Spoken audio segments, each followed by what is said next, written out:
Hoje a gente vai mergulhar na história de um jornal que não só noticiou a história do Brasil, mas ele se tornou parte dela. Um jornal que ousou desafiar a elite, que inovou completamente no jeito de se comunicar e, no fim das contas, pagou um preço bem alto por essa audácia. Essa é a história da ascensão e da queda do Última Hora. Olha, essa frase do próprio fundador, o Samuel Weiner, já diz tudo, né? Não era um jornal que queria ser neutro de jeito nenhum. Desde o primeiríssimo dia, ele nasceu com um lado, com uma missão muito clara e um alvo bem definido. Para a gente entender o Última Hora, a gente precisa primeiro entender o Brasil dos anos 50 e a cabeça do seu criador, o Samuel Weiner. Ele não queria lançar só mais um jornal qualquer nas bancas. A ideia era outra. Então, o ponto central é este. O Última Hora foi criado com um propósito político muito explícito. Fundado lá em 1951, o objetivo era claro: ser a voz do governo do Getúlio Vargas para as massas urbanas. Sabe, um contraponto direto à imprensa mais tradicional, que, na sua maioria, era contra o Vargas. Mas seria um erro enorme pensar no Última Hora só como um panfleto político. Na verdade, ele foi uma força revolucionária no jornalismo brasileiro. Ele mudou a cara, a linguagem dos jornais da época, justamente para conseguir cumprir essa missão que ele tinha.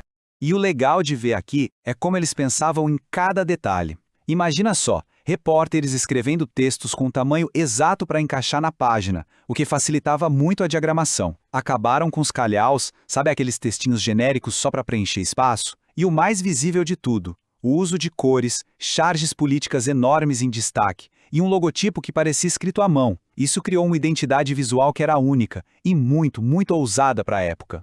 E essa comparação aqui deixa a diferença bem clara. De um lado, a imprensa tradicional, toda formal, preto e branco, cheia de texto. Do outro, o Última Hora, super vibrante, popular, muito visual. E essa inovação não era só estética não, era uma estratégia política. Para falar com as massas era preciso criar um jornal que fosse acessível, combativo, que falasse a língua do povo e não a da elite.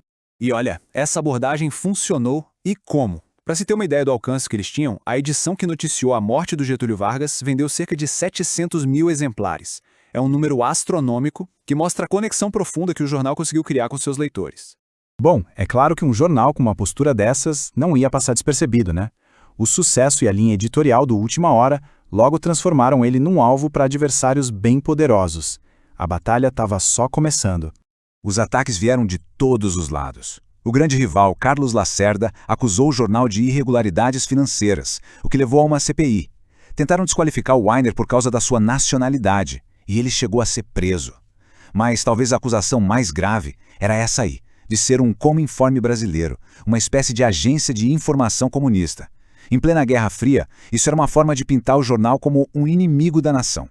E agora a gente avança para um momento que mudaria para sempre não só o destino do Última Hora, mas do Brasil inteiro. A crise política chegou no seu ponto máximo. A data é 1º de abril de 1964. A tensão política no Brasil estava no limite. Essa data marca o início de uma virada dramática, não só para o jornal, mas para toda a história do país. O governo de João Goulart, que o Última Hora apoiava, foi derrubado. E o jornal, que era a voz desse governo, claro, se tornou um alvo imediato do novo regime. A reação foi brutal, foi instantânea. Enquanto a maior parte da imprensa apoiou o golpe, o Última Hora resistiu.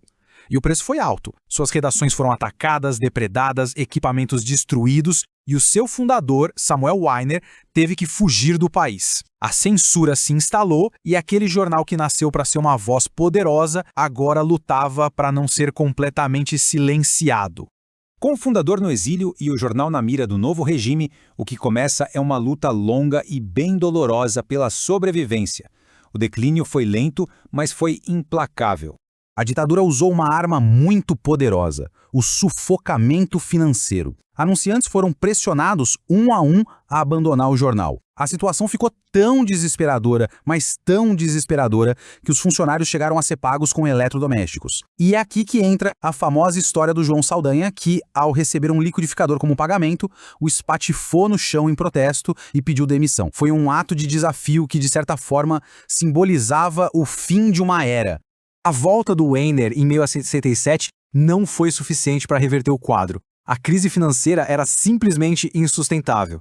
Em 1971, ele finalmente vendeu o jornal. Depois disso, o Última Hora passou por vários donos, mas nunca nunca mais recuperou a força que tinha. A falência oficial em 1991 foi só o ponto final de uma longa agonia.